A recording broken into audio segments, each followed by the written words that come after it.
This is EndurePrime, a podcast for endurance training with purpose, inspiring you to a healthier and stronger future. Welcome to EndurePrime, an EndureView podcast. I'm Bjorn-Ivar, and before we dive in, let me tell you a little about myself. My wife and I run 2 kindergartens. We have 3 grown kids and 5 grandchildren, and a calendar that rarely leaves any blank space. Training has been a part of my life since I was 13. When my dad walked in with a pair of Adidas jogging shoes, I can still remember that first run. Too fast, lungs burning, and then that strange lightness afterward that made me want to go again. Over the years, I've tried a bit of everything, from kickboxing and triathlon to boxing, where I earned silver at the Norwegian Championship. I also spent 16 seasons in American football, playing both quarterback and running back. Through all those sports, running was my weekly constant, the steady rhythm behind it all, and it carried me to a 16:40 5K. When football ended, nature became my gym. For about a decade, I hiked year-round, often with my German Shepherd, and I had more than 150 nights in a tent across forests, snow plateaus, and mountains. That love for the outdoors blended into endurance, running, biking, skiing, and a handful of Birken triple finishes. These days I'm chasing a sub 25K again. It's been a while, and I'm excited to earn it. This show is for people with real lives who want sustainable fitness, clear coaching, guided workouts, and the kind of durability and recovery that fit around work, family, and everything else.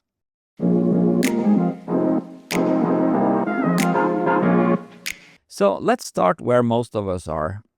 You've had a long day. Maybe it started too early. Maybe it never really ended. You've eaten dinner. Maybe a little too fast. Maybe standing at the counter while checking messages. The dishes are stacked to look done, and the phone finally stops buzzing. And then the couch is right there, soft, persuasive, almost calling your name. You glance at the clock, see it's later than you wanted, and that tiny voice inside your head says, "Forget it, I'll start tomorrow." Sound familiar? That's the moment, the small, quiet crossroads where habits are born or broken. Here's what I tell people when they ask how to get out the door when motivation is gone. Don't decide not to train. Just promise yourself to get dressed. No arguing. No pep talk, just shoes on, jacket on, step outside. Then give yourself a 5-minute rule. Go for 5 minutes. A short run or a brisk walk, that's it. If after 5 minutes you still feel awful, go home. But I'll tell you this. I've heard from lots of people, and I rarely hear that anyone turns back. Because once you're out there, something changes. The air feels different, the body wakes up, the noise in the head quiets down, and the stress that felt like cement starts to crack and fade. You don't need to chase a record or hit a number on a watch. The victory is in showing up. In proving to yourself that the story you tell in your head isn't always true.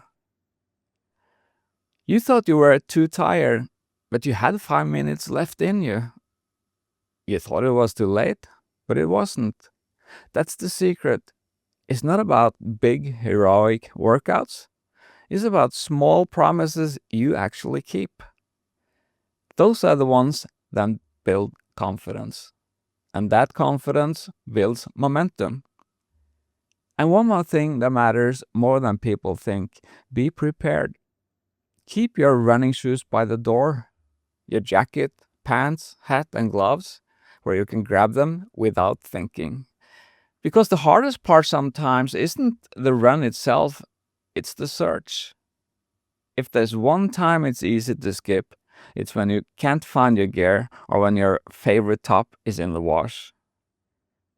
When everything's ready, the excuses lose their power.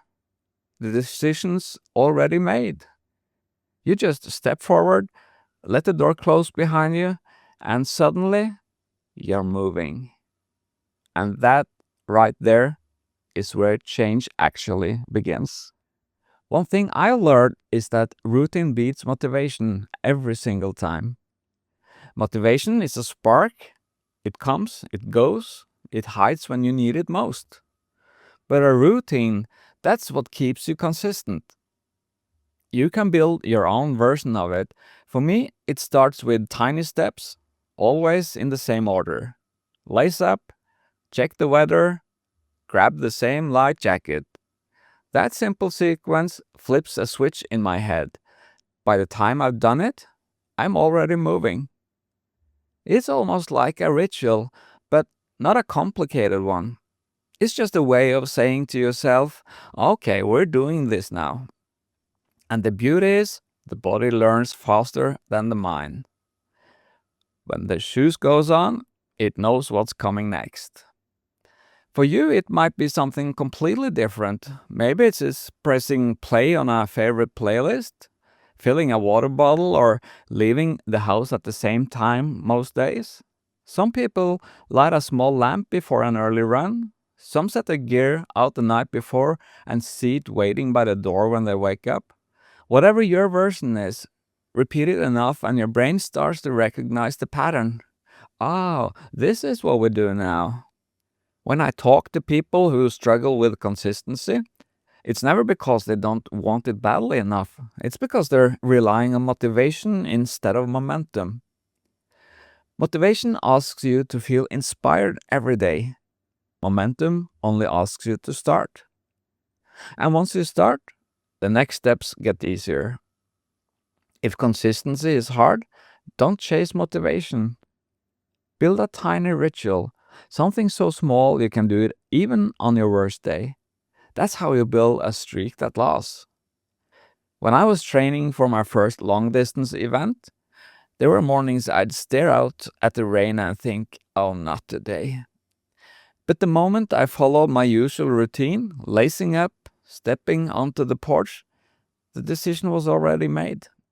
And by the time I hit the first corner, I was glad I started. That's the real magic of routine. It takes the question out of the day. You stop asking, should I train?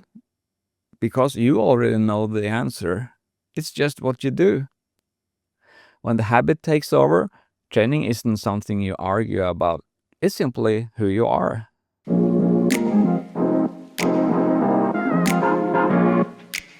Now I'm 57. And yes, after midlife, some rules do change. Recovery asks for more patience.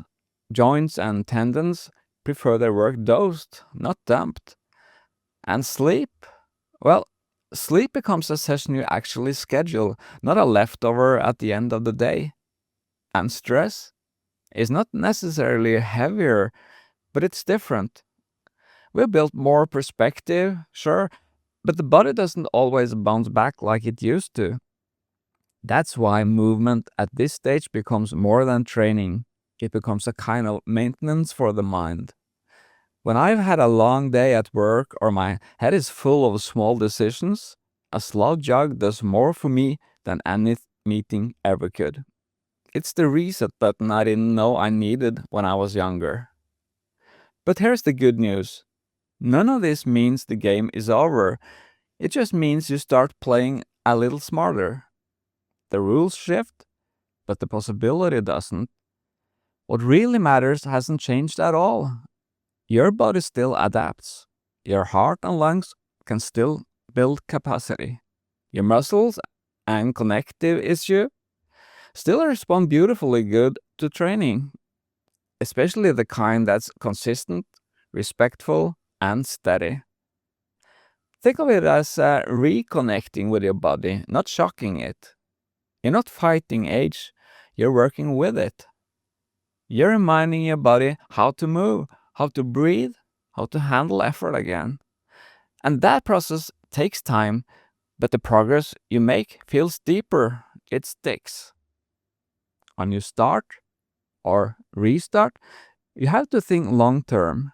The goal isn't to see how much you can cram into a single week. It's to build something you can keep doing next month and next year. That's what continuity means. To start gently, send a clear signal, and let the body adapt. The people who make the biggest progress after 50 are usually the ones who don't rush.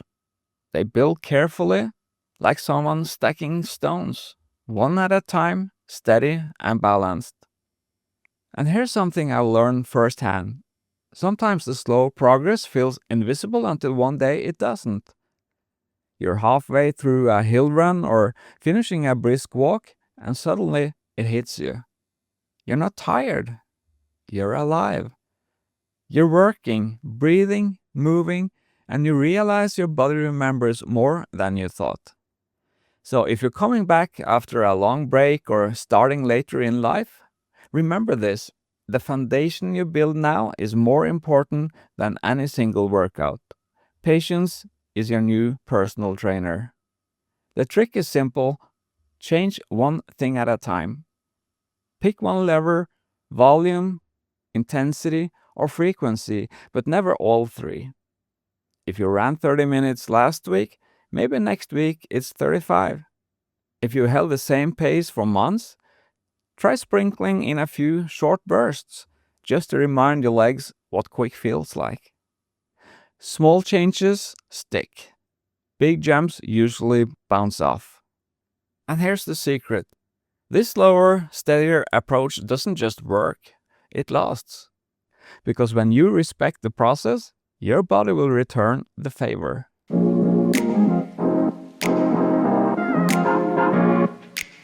One of the biggest rewards of training isn't what happens to your legs, it's what happens to your head. When you move, your thoughts start to line up. Things that felt heavy a minute ago suddenly feel manageable. It's not that life gets easier, it's that you handle it better. I've had so many days where work is loud and messy and there's too much to do. Everyone wants something, the inbox keeps filling, and the focus feels like it's been split in 10 directions.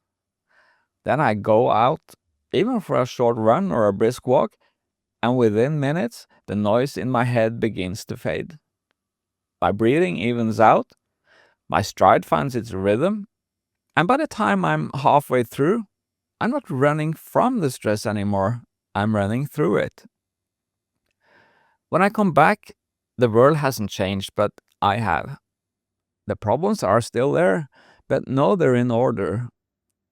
Movement has this way of organizing the mind. It sorts what matters from what doesn't. It's like shaking a jar of muddy water and watching it settle clear again.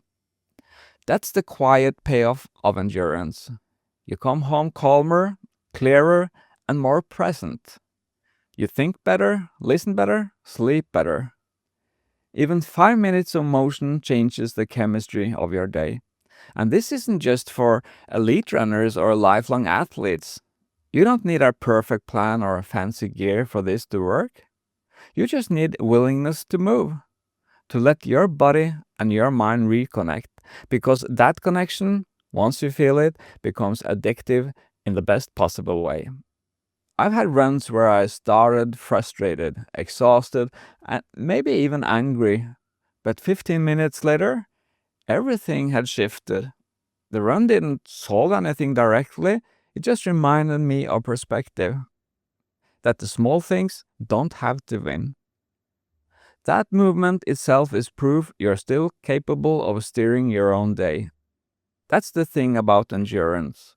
It doesn't just build fitness, it builds resilience. Each time you lace up and go, you're teaching your brain to stay steady when things get hard. You're proving that calm isn't something you wait for, it's something you create. For me, even after decades, that never gets old. And honestly, it's still why I go. And here's something that surprises almost everyone. The first couple of weeks feel different than you expect. People imagine results showing up on the watch, Better pace, longer distance, stronger numbers, but the early wins don't show up there, they show up inside. You start to notice small shifts. After a run or a brisk walk, you feel lighter. Not because your body changed overnight, but because your mind did. The noise drops, you breathe easier, you sleep a little better. Energy stops yo-yoing so much. The first run back often feels awkward. Your stride feels off, your breathing is uneven, your head keeps whispering, "This used to be easier." That's normal. It's your body waking up again. And then, quietly, the second session feels a little smoother. By the third or fourth, something clicks. You start to remember what rhythm feels like. You glance at your watch and somehow, without trying, you've gone farther than you planned. Those are the moments that matter most, even though nobody else sees them. That first time you realize you're not gasping anymore. That first morning you wake up and think, I actually want to go again. That's where momentum begins. The job in those first 2 weeks isn't to chase progress, it's to chase presence. Be there for the little moments, the sound of your shoes on wet pavement, the steady pulse of your breath in the cold air, the way the evening light stretches across the houses. Notice how your steps start uneven and then fall into rhythm. Notice how the world looks slightly clearer when you come back. If you can stay present through that phase, the awkward, uncertain, getting started again part, you'll move right through the hardest barrier of all, expectation. You'll stop comparing this version of yourself to the one from 5 or 10 years ago and start focusing on today's effort. Because the truth is, your body doesn't care about old numbers, it only listens to what you ask of it. When you train from that mindset, the progress comes naturally. The watch will follow, the strength will follow, but what you'll feel first is the clarity, that sense that something inside you just reset. And that's when running or even walking becomes more than exercise. It becomes a kind of moving meditation. So if you're just getting started again, give yourself permission to let those early days feel messy. They're supposed to. Every athlete at every level has been there. You don't have to prove anything in those first 2 weeks. You just have to show up. Notice the small changes and keep showing up again. Hold on to that feeling, and the numbers will follow on their own.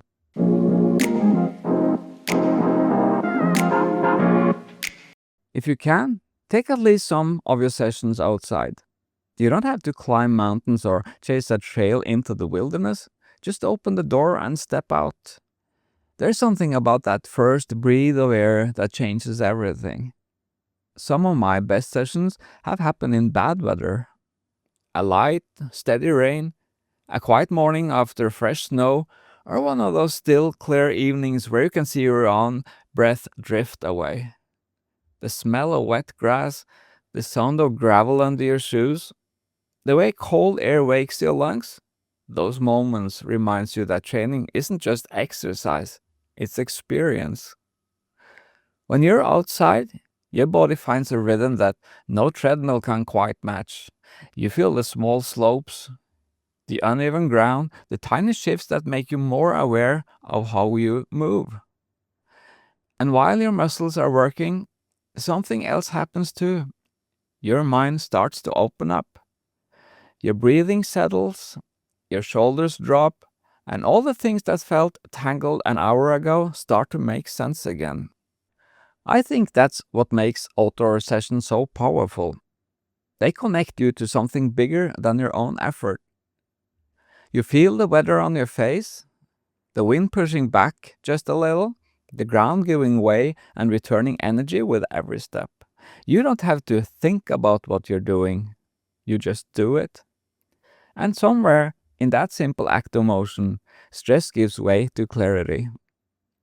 Even on tough days, or especially on tough days, Nature has a way of reminding you that nothing stays the same for long. Clouds move, rain stops, light shifts. You remember that your rough patches will pass too, as long as you keep moving through them. You don't need a study to prove it. You can feel it. That calm that settles in after a run in the wind or a walk in the drizzle, that's your nervous system resetting. That's your body saying, thank you for showing up. So if you ever find yourself debating whether to train inside or out, try stepping outside, even just for 10 minutes. Let the air hit your face.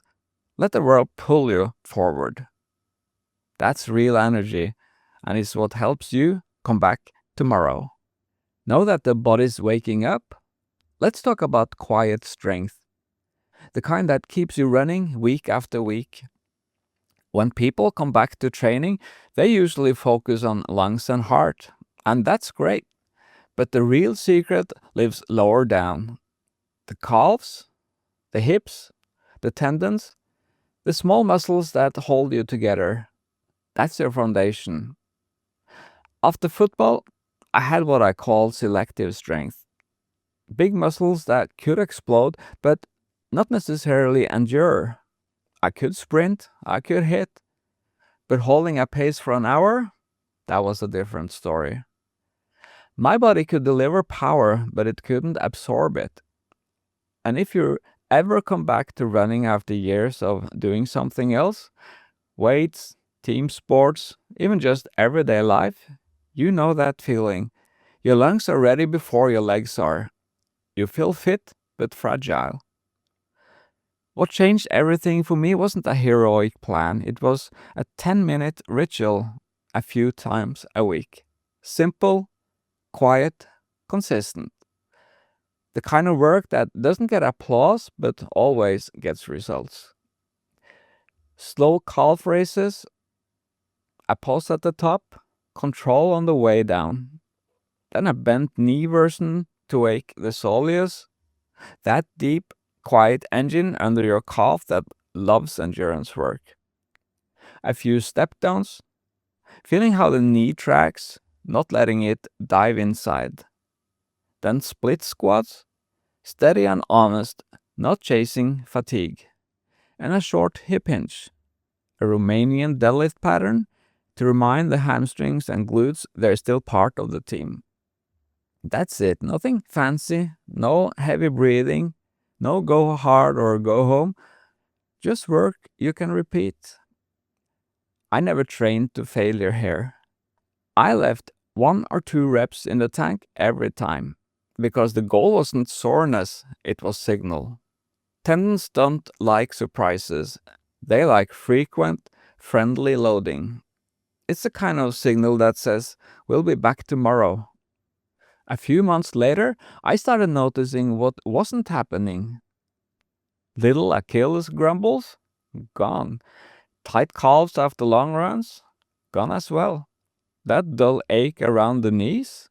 Quieter. My stride even sounded different. Lighter, smoother, less fight, and more flow. Long efforts felt like a long exhale instead of negotiation. That's durability. It doesn't announce itself, it just keeps letting you show up. It's the quiet part of performance that most people skip because it doesn't look exciting. But it's what keeps you moving when motivation fades or when the weather turns ugly. And that's the thing about real strength. It isn't loud. Strong isn't about pushing through pain or proving a point. Strong is repeatable. Strong is what feels good tomorrow. If you want to build that kind of strength, don't overthink it. Pick 3 or 4 moves you can do anywhere. No equipment, no fuss. Do them slowly with focus. Feel what's working. Make it part of your week, like brushing your teeth or pouring coffee. It's not a workout, it's a habit of care. I still do my short routine several times a week, usually before a run or after dinner when the day is winding down. It doesn't take much, but it always leaves me feeling like I've done something important, because I have. When you take care of the little muscles, the big ones get to do their job. When you take care of the details, the miles take care of themselves. Quiet strength doesn't make noise. It doesn't need to. It just shows up every time you do. And that's what keeps you running.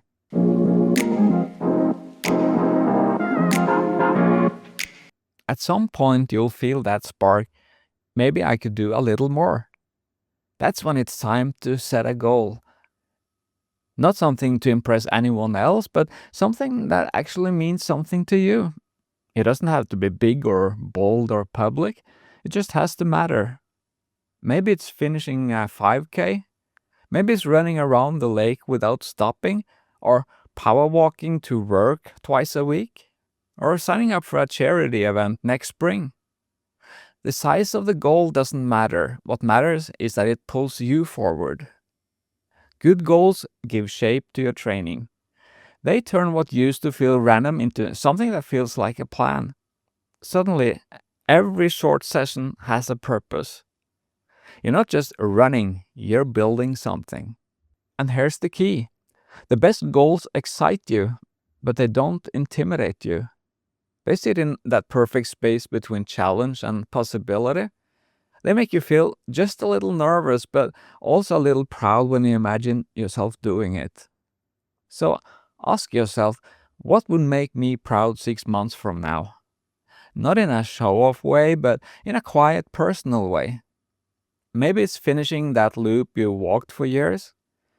Maybe it's running with your son or your granddaughter, or keeping up with your hiking group next summer. Whatever it is, if it makes you smile when you picture it, that's your direction. Goals like that are powerful because they anchor your effort. They give your workouts meaning on the days you're tired and perspective on the days you feel strong. They turn discipline into momentum and momentum into confidence. And remember, your goal can evolve. Maybe your first milestone is walking 3 times a week.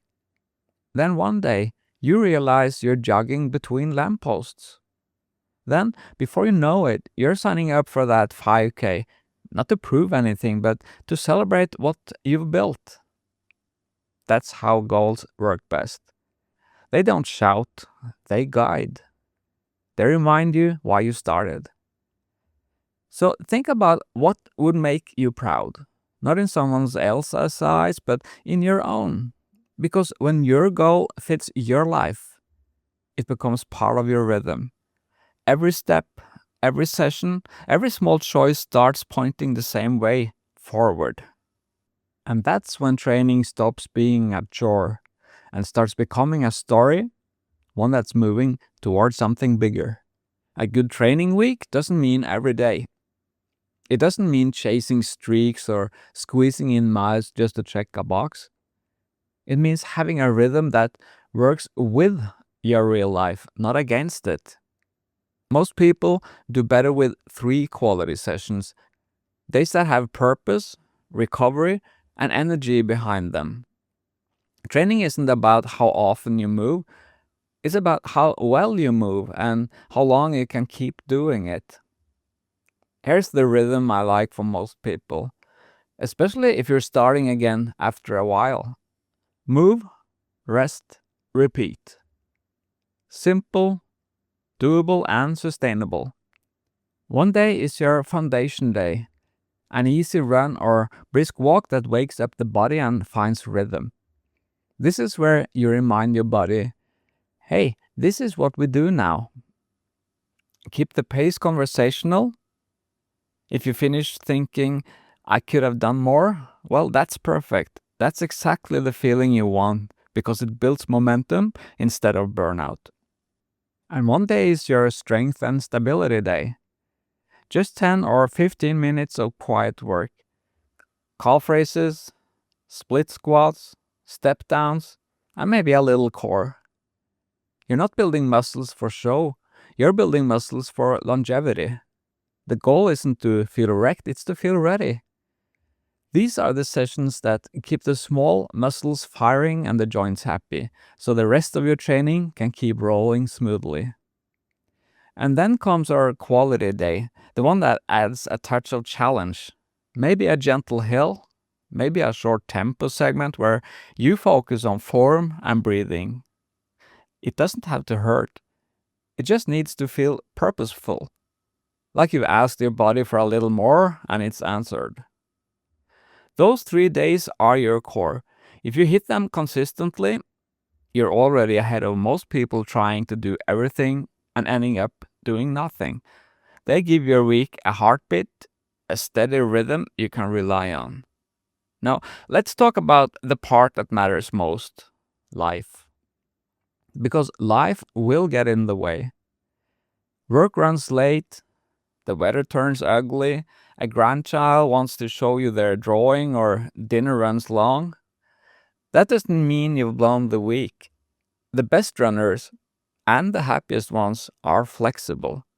They adjust, but they don't abandon. If you miss a session, shift it to the next day, or find a creative way to fit it in. Power walk to work, take the long way home, loop the block on your lunch break. Even a 10-minute walk counts if you do it with intent. The goal is simple. Complete your 3, no matter how the week unfolds. That's the only scoreboard that matters. And here's something I've learned. When you make your plan fit your life, instead of forcing your life to fit a rigid plan, it sticks.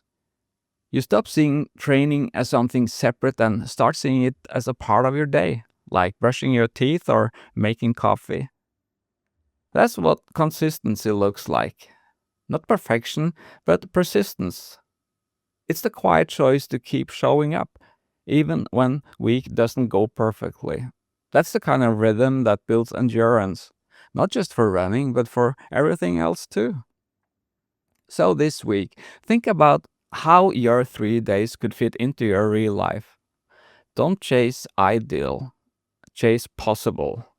Because the perfect week doesn't exist, but the repeatable ones does.